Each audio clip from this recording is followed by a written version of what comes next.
Hello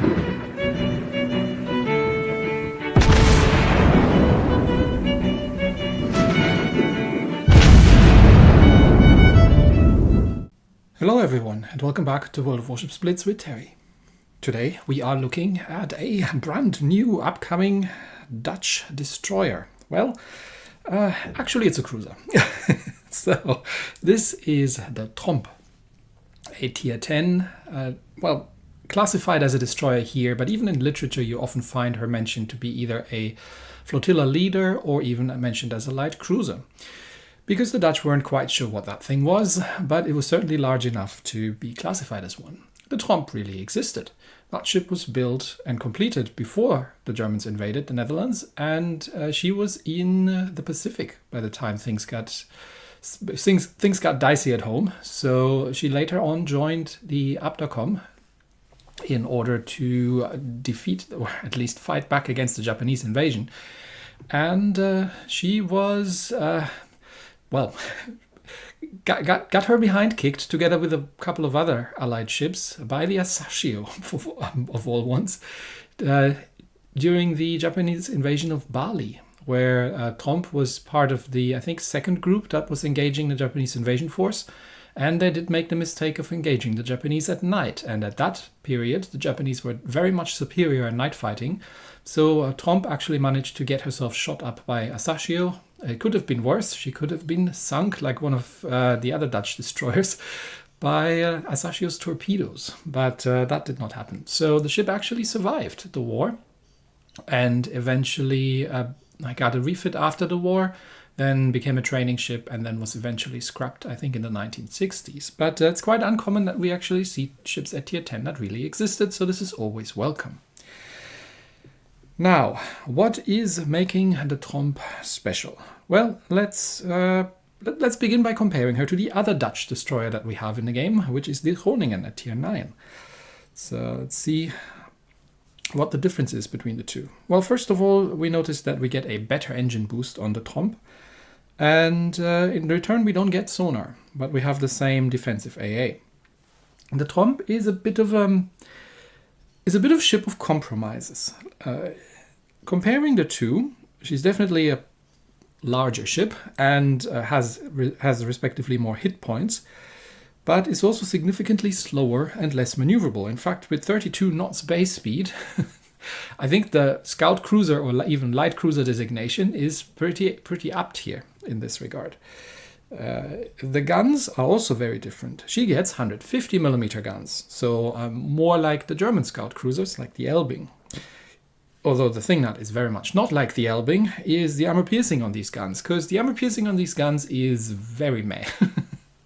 Most of the time you'll be using them for their 6% fire chance, but they also do have an almost 5-second base reload compared to the Groningen's under 2 seconds, and have a bit of a better range on that. The Tromp, unlike the Groningen, gets torpedoes.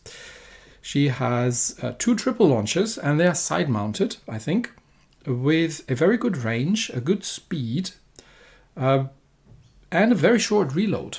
So you can actually use these torpedoes quite effectively. The Groningen very famously does not get any torpedoes.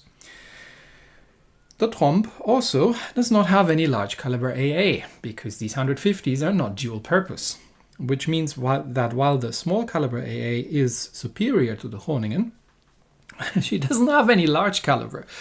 So this is not quite an AA ship. At least not to the extent that the Groningen is. That's not to say that the Tromp can't deal with aircraft. She can, but she's not quite as effective as, say, a Friesland or Groningen or any of these ships. And the concealment is actually slightly worse than on the Groningen, but for a scout cruiser, not actually bad with 6.3 kilometer base concealment. It's a relatively stealthy ship. She also gets airstrikes, and the airstrikes are also different from the Groningen. We get 2 air wings, which is great. They have slightly more hit points, which nobody really cares. We only get 6 bombers per airstrike, but they also do less bomb damage and only have half the fire chance. They do have a better range though, and they reload significantly faster than the Groningen. So you can see what I mean, right? The Tromp is not a linear progression from what you're getting at tier 9 with the Groningen. I'm very fond of the Groningen. It's a very fun ship. The Tromp is a very different ship, I feel. So what can we set up? You get two choices. You can either improve your torpedoes or you can get a free main battery traverse mod. Given that this thing's got a 15 degrees per second base traverse on the main, I would argue that that's a good idea. So main battery traverse mod it is, at the elite bonus, because that actually allows us to fit the main battery mod 2 in there for a faster reload, because the 4.8 seconds is really a little bit on the slow side. And while she is dangerous against enemy destroyers, you have to be real careful because you don't have a sonar and you are not particularly maneuverable for a ship of that size and class. Other than that, it's a complete standard destroyer setup with the concealment module and the propulsion mod. You can fit the historical camouflage in there, which actually is the correct historical camo that the ship would have had, which gives you range on the main battery and on the torpedoes, which is great, traverse speed, which is also very good, and surface detection, which is also very welcome. Alternatively, you can get this very Dutch orange camo, which trades which gives you hit points and main battery range, does not give you the torpedo range, instead gives you airstrike bomber HP, which is quite useless, to be fair, because you shoot maybe 1, 2, or 3 out of that down before they can drop. But it's not that it hurts the ship in any way. It's not that you have to recover these aircraft or that you get any cooldown from them being shot down. The skill just comes back. So this is completely useless. It's the torpedo damage reduction of the Dutch destroyer line. And you do get the surface detection as well. So while I think that the Royal Netherlands Navy camo here is very pretty, and the 4% hit points is certainly not a bad thing, I would say just from the stats, the historical one is the better one. So if you get the choice between the two, that is the one I would be going with. Now, skill-wise, I have, again, done, as usual, 2 battles, one with a regular level 10 commander and one with the Reuter, who has a couple of specific skills.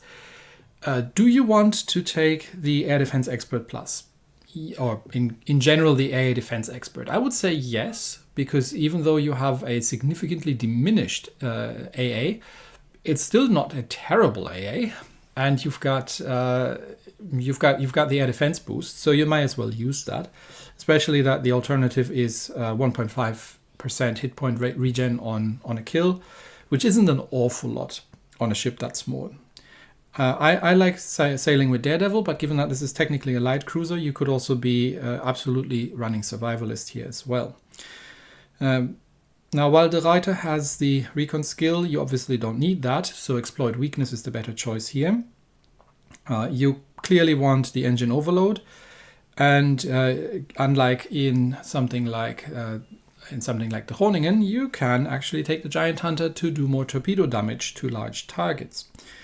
The Flying Dutchman skill here for the airstrike squadron speed is a bit questionable. I would probably go with APCS instead, because these are 150s, and while the armor piercing is nothing to write home, with the APCS skill you at least get guaranteed full penetration against destroyers, even at longer ranges, and you might even be able to hurt some of the very light cruisers that you get around these days. So personally, that would probably be my choice here, especially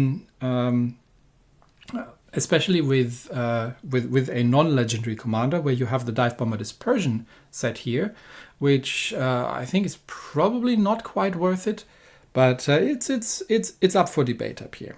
So any of these 3 skills I think is quite worth it. So lastly, let's have a quick look at the battle honors. You need to play 10 battles and set fire 50 times, and then you get some titanium for your troubles. It's basically free resources, let's be honest here, because that's really what these ships are all about. So what is the Tromp? How does she compare to the Groningen? I like the Groningen. It's a small, fast, well, it's not fast, but it's a small destroyer, and it's like higher skill floor Friesland, because you don't get the infinite smoke screen things. But the Tromp is a bit different. It played really more like a light cruiser and stay at range if you can. But be aware that if you get yourself in trouble, you not have the speed to get yourself out of trouble again. So it can take a little bit to get used to.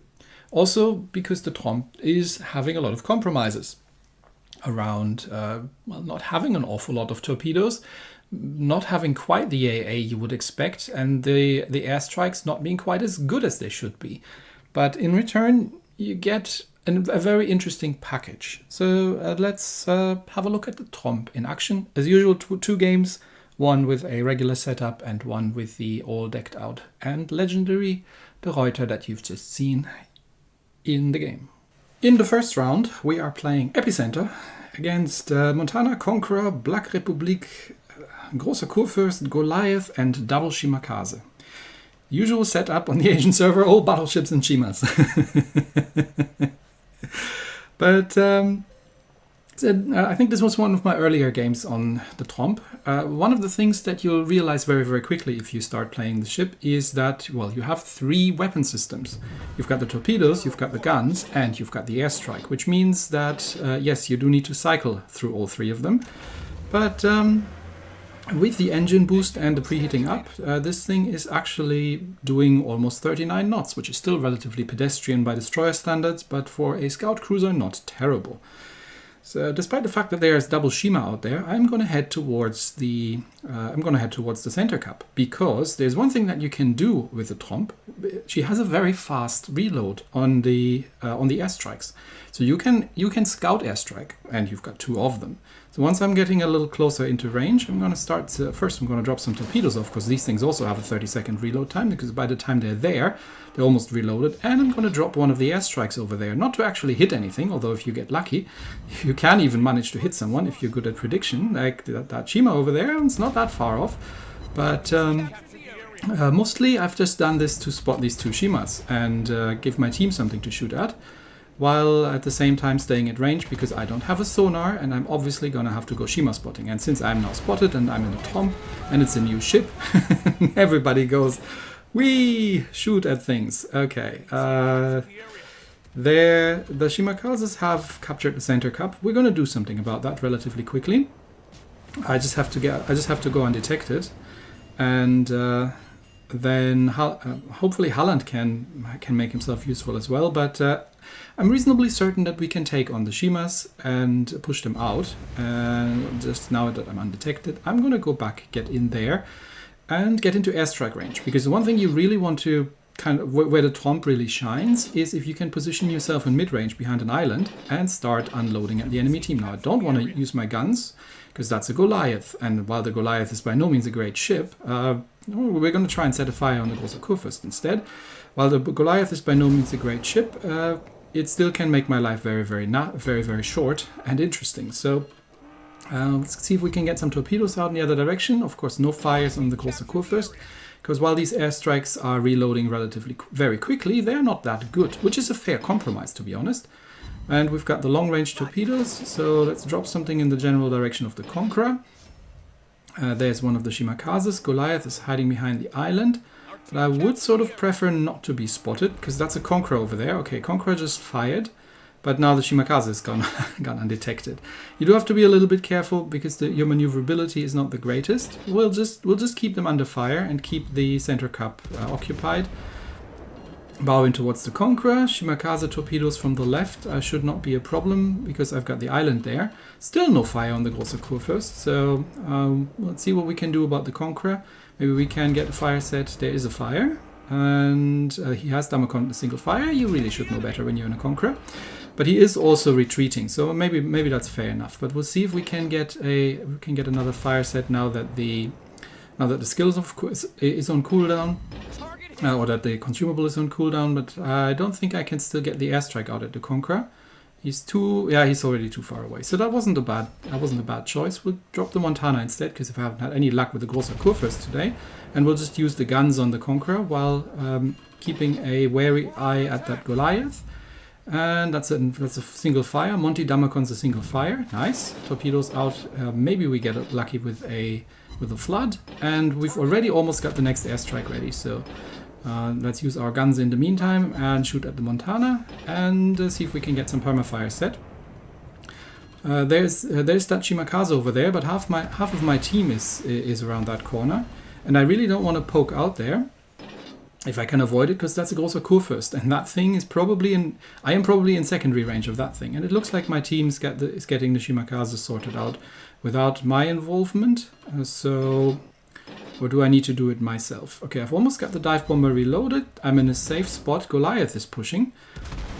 Okay, we're gonna need to deal with Goliath, as much as I would love to do something about that Montana over there. But Goliath is the bigger problem right now. So we'll try to maintain that position and just tenaciously hold onto that center cap and just be a menace to everybody. Team calls out the Goliath, and hopefully they can manage. There come the obvious Goliath torpedoes. Let's drop some in that general direction, just as a deterrent. If in case Goliath comes around or Monty comes around. Okay, Shima wants to get into a gunfight. I don't want to go out there because, again, Goliath out there. So I think this is about the time when I do need to... Oh, another Shima over there. So there's going to be a lot of torpedoes in the water. Goliath is now smoking up. We've landed a torp hit on the Shimakaze, but I can't really capitalize on that right now. I have to deal with the other Shima.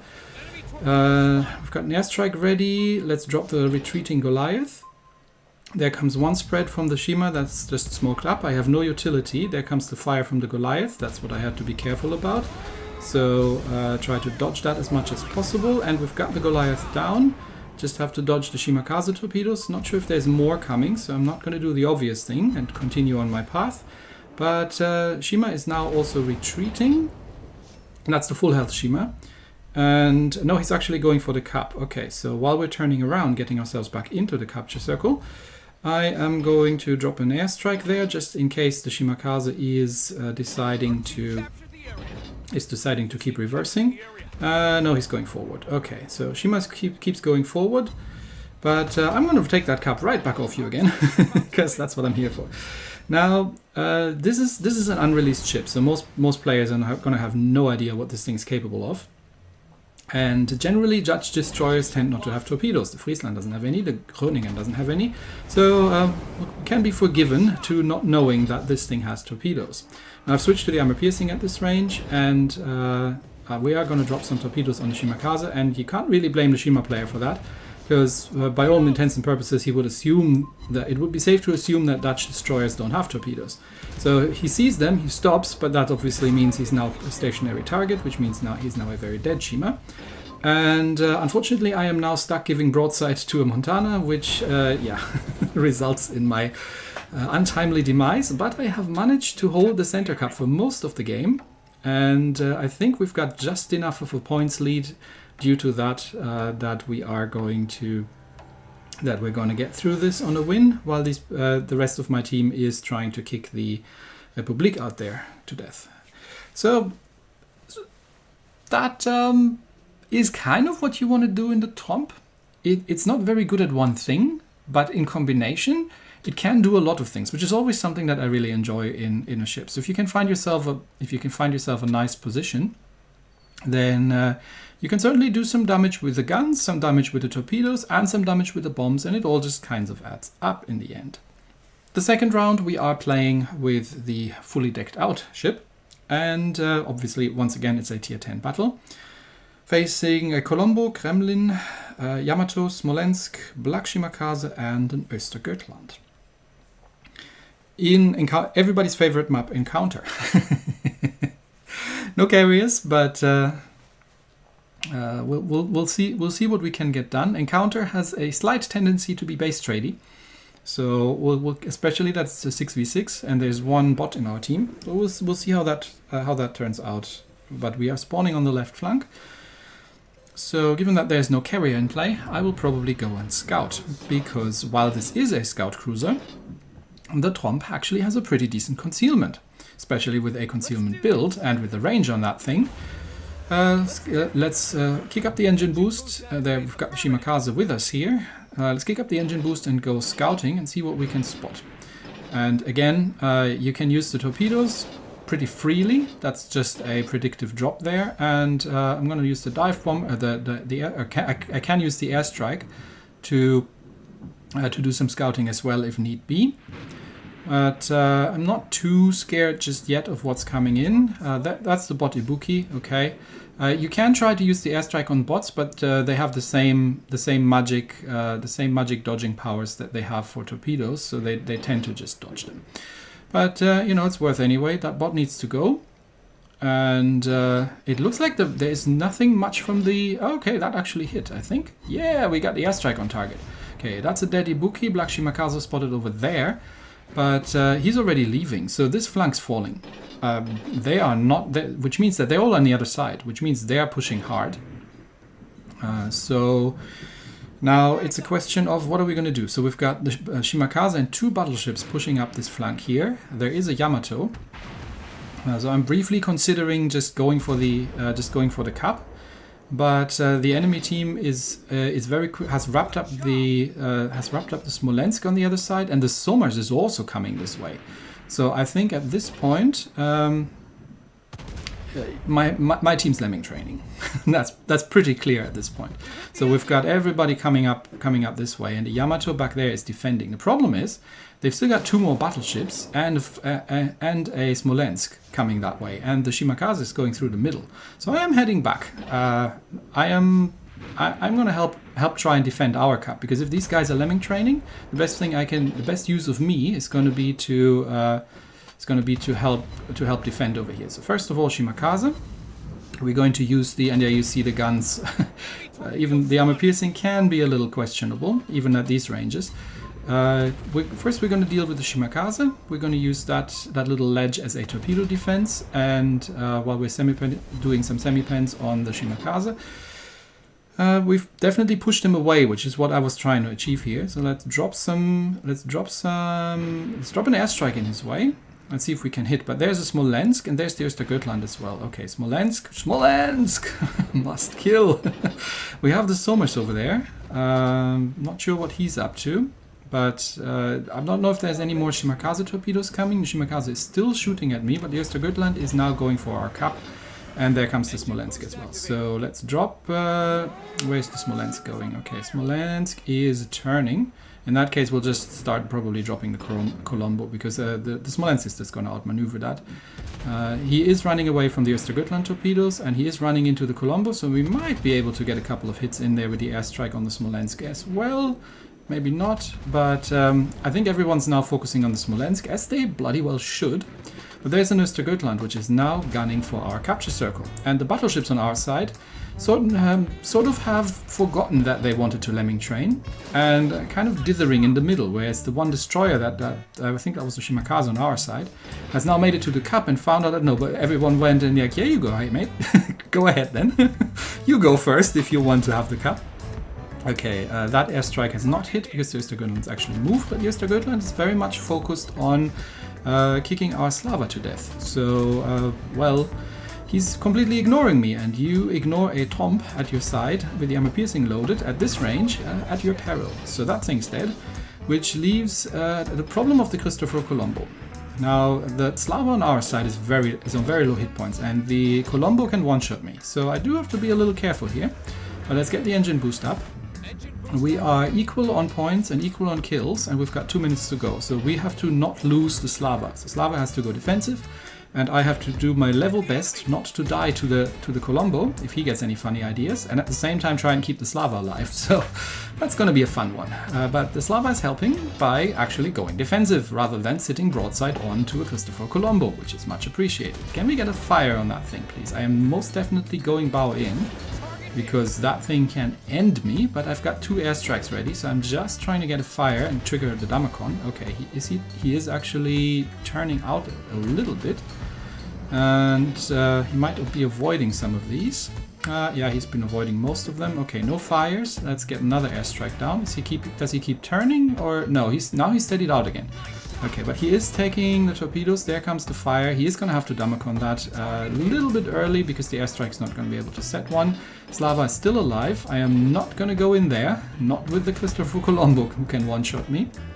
Vermont has taken out the Smolensk finally, which means we're back again equal on kills and we're ahead on points. So I'm going to get the torpedoes away again, and I am going to get another airstrike out at the Colombo, who is turning, and we'll see if we can get the permafire set. He's still dead. That's one perma. He's still dead set on, that's two perma, dead set on killing the Slava, and I think he is completely ignoring me. So I'm going to risk it, get all my guns to bear, because we need to kill that thing before my Slava goes down. And Slava is still alive, triple perma, and that thing is down. Which means we're now one ahead, and if our battleships can survive that encounter with the destroyer in the north, we're 90 points ahead. So I think even if one of our battleships die, we are probably going to be okay. Not 100% on that, but we should be. So now I obviously don't want to die. And well done, Slava. Well played, Slava. He's been distracting and tanking the Colombo, and giving me time to do the thing. Because one thing that the Tromp does not have is DPS. Okay, we've lost the Vermont and we're 10 points ahead, yes. So we're, unless we lose that other battleship up there, that is in a dogfight with a destroyer, trying his darnest to make all our efforts in vain here. Let's distract the Kremlin. Hey Kremlin. Hello Kremlin, there's a destroyer here.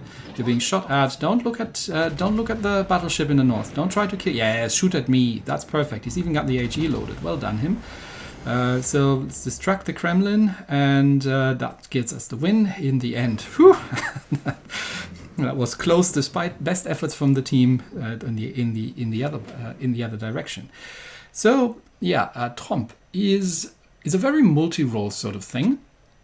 And does not have a great amount of DPS, because everything's kind of a bit meh, but you've got a lot of meh. You don't have the best guns in the game, you don't have the best torpedoes in the game, but they reload fast. Your AA is kind of weird, but it's there, and it's not actually that terrible. Your concealment's pretty decent, your speed's meh, your maneuverability is meh, but in combination, all those things are actually making this for a relatively good ship to play, funnily enough. So I like this ship, but I think it does require, it very much requires a cruiser mindset, and controlling, combined with controlling objectives and just making the best of the fact that you need to have some patience to make your impact on the battle. But if you can rise to the occasion, and you can deal with a lot of different situations. You can deal with destroyers. The armor piercing actually hurts, and unlike something like an Elbing, you can actually use it. You don't have to use HE against destroyers at close ranges. You can set some fires, and if you get lucky with the fires, you can actually rack up a decent amount of damage. But that's not really what the ship's all for. It's the long-range spam of all manner of things, controlling of objectives, and just generally being a nuisance. It reminds me a little bit of the Druid in some way. It's one of those ships that's not really that dangerous at any given moment, but if you leave it alive, can just really annoy your team to death. So it's a fun ship. I like that thing, and it's a good variation on the theme of the Groningen. It's not just a scaled up Groningen for tier 10. And in that, I think it's quite unique and enjoyable. So there's that. And that's it for me today. Thanks, everybody. And I will see you next time. Bye-bye.